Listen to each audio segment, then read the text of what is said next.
ఇండియాలో యావరేజ్‌గా 45% మంది విటమిన్ డి లోపంతో బాధపడుతున్నట్లు డబ్ల్యూహెచ్ఓ అంటే వరల్డ్ హెల్త్ ఆర్గనైజేషన్ వాళ్ళు వాళ్ళ జర్నల్‌లో పబ్లిష్ చేసిర్రు. చెన్నై, ఢిల్లీ, ముంబై, హైదరాబాద్, వైజాగ్, అమరావతి ఇట్లాంటి చాలా ఏరియాస్‌లో వాళ్ళు సర్వే చేయించి కొన్ని స్వచ్ఛంద సంస్థలతో సర్వే చేయించి ఈ విషయాల్ని వాళ్ళ జర్నల్‌లో పబ్లిష్ చేసిర్రు. ఈ సర్వేలో పాల్గొన్న వాళ్ళలో 45% మందికి పైగా ఈ విటమిన్ డి డెఫిషియన్సీతో బాధపడుతున్నట్లు తేలింది.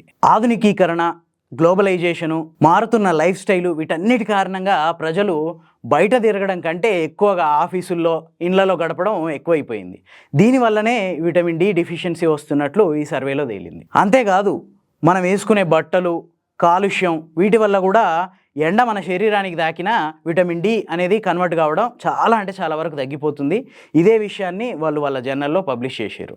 ఇంతకు హ్యూమన్ బాడీకి విటమిన్ డి ఎక్కడి నుంచి వస్తుంది? విటమిన్ డి డిఫిషియన్సీ వల్ల వచ్చే సమస్యలేంటి? విటమిన్ డి వల్ల కలిగే లాభాలేంటి? ఈ విటమిన్ డి డిఫిషియన్సీని ఎట్లా ఓవర్కమ్ చేయాలి అనే విషయాలు తెలుసుకోబోయే ముందు ది ఫోర్త్ ఎస్టేట్ ఛానల్ని సబ్స్క్రైబ్ చేసుకోండి. మనిషి శరీరానికి అవసరమైన విటమిన్ డి ప్రధానంగా సూర్యరశ్మి నుంచి వస్తుంది. సూర్యరశ్మిలోని అల్ట్రావైలెట్ బి రేస్ మన శరీరాన్ని తాకినప్పుడు మన చర్మం మీద ఉండే కొన్ని కణాలు విటమిన్ డి కింద కన్వర్ట్ అవుతాయి. అంతే తప్ప సూర్యరశ్మిలో విటమిన్ డి ఉండదు. దాన్నే మన బాడీ కన్జ్యూమ్ చేసుకుంటుంది. అట్లాగే కొవ్వున్న చేపలు, గుడ్లు, పాలు, millets, chicken liver, mutton liver ఇట్లా వేరువేరు జంతువుల లివరు తిన్నప్పుడు కూడా విటమిన్ డి అనేది మన బాడీలోకి చేరుతుంది. రెడ్ మీట్ కూడా విటమిన్ డికి మంచి సోర్స్. విటమిన్ డి అనేది మన హ్యూమన్ బాడీలో బోన్స్, మజిల్స్ గట్టిగా ఉండేలా చేస్తుంది. అంతేకాదు ఇమ్యూనిటీ సిస్టమ్ని బూస్ట్ చేస్తుంది.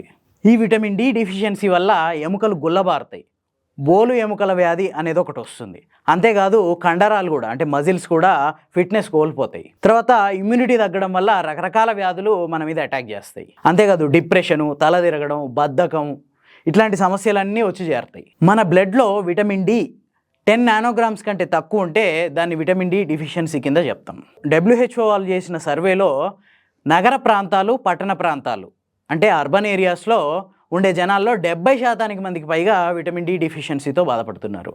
అదే గ్రామీణ ప్రాంతాల్లోకి వస్తే 20% మంది విటమిన్ డి డెఫిషియన్సీతో బాధపడుతున్నారు. సో ఓవరాల్గా చూస్తే 45% మంది విటమిన్ డి డెఫిషియన్సీతో బాధపడుతున్నారు. గ్రామీణ వాతావరణంలో కొంత ఎండకు ఎక్స్పోజ్ అయ్యే అవకాశం ఉంటుంది కాబట్టి వాళ్ళలో విటమిన్ డి డెఫిషియన్సీ అనేది కొంత తక్కువగా కనిపిస్తుంది. అదే నగర వాతావరణం, పట్టణ వాతావరణానికి వస్తే ఈ అపార్ట్మెంట్ కల్చరు, అట్లాగే ఈ ఆఫీసుల్లో 8 నుంచి 10 గంటల వరకు మగ్గడం ఇట్లాంటి వాటి వల్ల విటమిన్ డి డెఫిషియన్సీ అనేది వస్తుంది. చాలామంది ఏమనుకుంటారంటే మార్నింగ్ ఎండలో అట్లాగే ఈవినింగ్ ఎండలో విటమిన్ డి ఉంటుందని చెప్పి అనుకుంటుంటారు. కానీ ఇది పూర్తిగా అవాస్తవం. విటమిన్ డి ఎక్కువగా కావాలంటే మన బాడీ ఉదయం 11 నుంచి మధ్యాహ్నం 2 గంటల మధ్య ఎండకు ఎక్స్పోజ్ అవ్వాలి. ఎందుకంటే ఆ టైంలోనే అల్ట్రావైలెట్ బి రేస్ అనేవి భూమిని చేరుతాయి. ఆ టైంలో కనీసం 2 గంటల పాటు మన బాడీకి ఎండ తగిలేలా చూసుకోవాలి. మనం వేసుకునే బట్టలు ఎట్లా ఉండాలంటే చేతులు, కాళ్ళు ఎండకు ఎక్స్పోజ్ అవ్వాలి. అట్లాగే మెడ నుంచి ఆ పై భాగం అంటే తలంతా ఎండకు ఎక్స్పోజ్ అవ్వాలి. వారానికి 1 లేదా 2 సార్లు సన్ బాత్ చేస్తే ఇంకా మంచిది. అట్లా కాకుండా నేను ఒంటి నిండా బట్టలు కప్పుకొని 2 గంటలకు ఎండలో నిలబడతా అంటే యూవీబీ రేస్ మన బాడీని తాకవు. దానివల్ల విటమిన్ డి అనేది ప్రొడ్యూస్ అవ్వదు. ఇలాంటి మరిన్ని ఇంట్రెస్టింగ్ హెల్త్ ఫ్యాక్ట్స్ కోసం ది ఫోర్త్ ఎస్టేట్ ఛానల్ని సబ్స్క్రైబ్ చేసుకోండి. Thank you.